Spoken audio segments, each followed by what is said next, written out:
भौतिक परिवर्तन।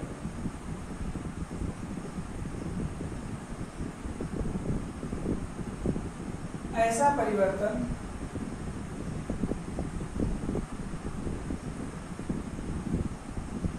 जिसमें पदार्थ अपने मूल अवस्था में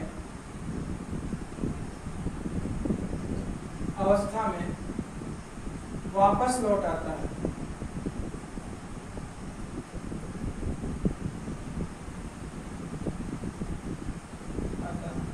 और पदार्थ के जो गुण होते हैं, इसमें कोई नया पदार्थ नहीं बनता,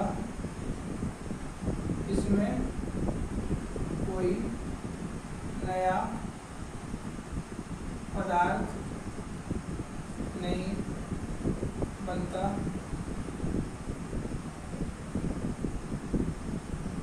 भौतिक परिवर्तन के परिणाम स्वरूप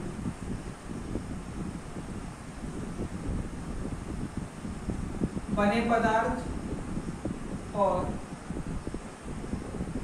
मूल पदार्थ के गुण एक जैसे ही होते हैं।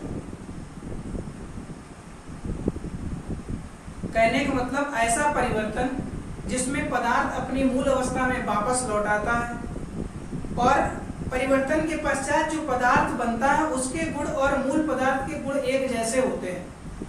पदार्थ में परिवर्तन होता है भौतिक रूप से, तो उसकी संरचना और बनावट में परिवर्तन हो जाता है, बाकी कोई नया पदार्थ नहीं बनता है। जैसे जल का बर्फ बनना या बर्फ से जल बनना,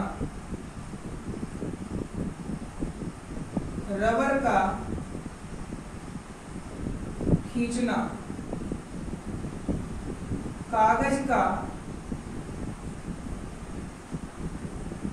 मोड़ना आदि जो हमारे परिवर्तन होते हैं वो भौतिक परिवर्तन में आ जाते हैं। क्योंकि रबड़ को खींचने पर यदि हम छोड़ देंगे तो वो अपनी अवस्था में वापस लौट आएगी। कागज को मोड़ने के पश्चात यदि उसको हम सीधा फोल्ड कर देंगे, सीधा कर देंगे तो भी अपनी भौतिक अवस्था में वापस लौट आएगा, कोई नया पदार्थ नहीं बनता है। तो ऐसा परिवर्तन जिसमें कोई नया पदार्थ नहीं बनता है और पदार्थ के जो गुण होते हैं वो मूल पदार्थ के गुण के एक समान होते हैं, तो भौतिक परिवर्तन कहलाता है। इसी प्रकार हम बात करते हैं यदि रासायनिक परिवर्तन की।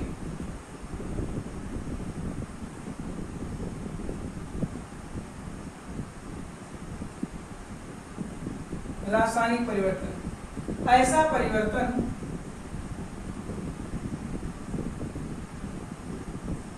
जिसमें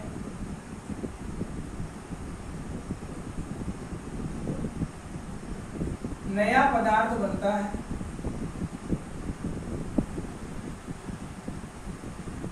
और बने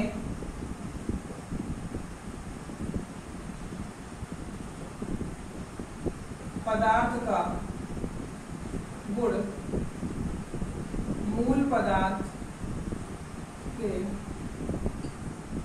गुण से सर्वथा भिन्न होता है। कहने का मतलब परिवर्तन के पश्चात जो पदार्थ बनेगा वो नया होगा और नए पदार्थ के जो गुण होंगे वो मूल पदार्थ से भिन्न होते हैं, तो हमारा रासायनिक परिवर्तन कहलाता है। जैसे उदाहरण की बात करें तो नंबर 1 जैसे दूध से दही बनना, दूध से दही बनना।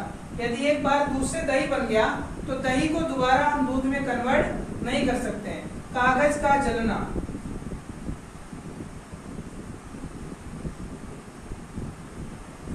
पेड़ का काटना, पेड़ों का काटना,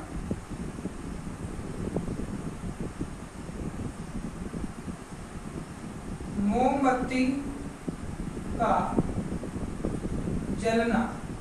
मोमबत्ती का जो जलना होता है वो रासायनिक परिवर्तन है, जबकि मोमबत्ती का पिघलना भौतिक परिवर्तन माना जाता है। तो मोमबत्ती का जलना, भोजन का पचना, फलों का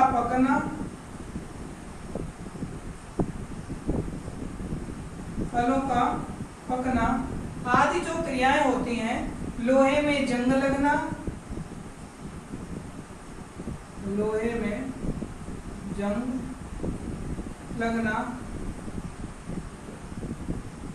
आदि ऐसे परिवर्तन रासायनिक परिवर्तन कहलाते हैं।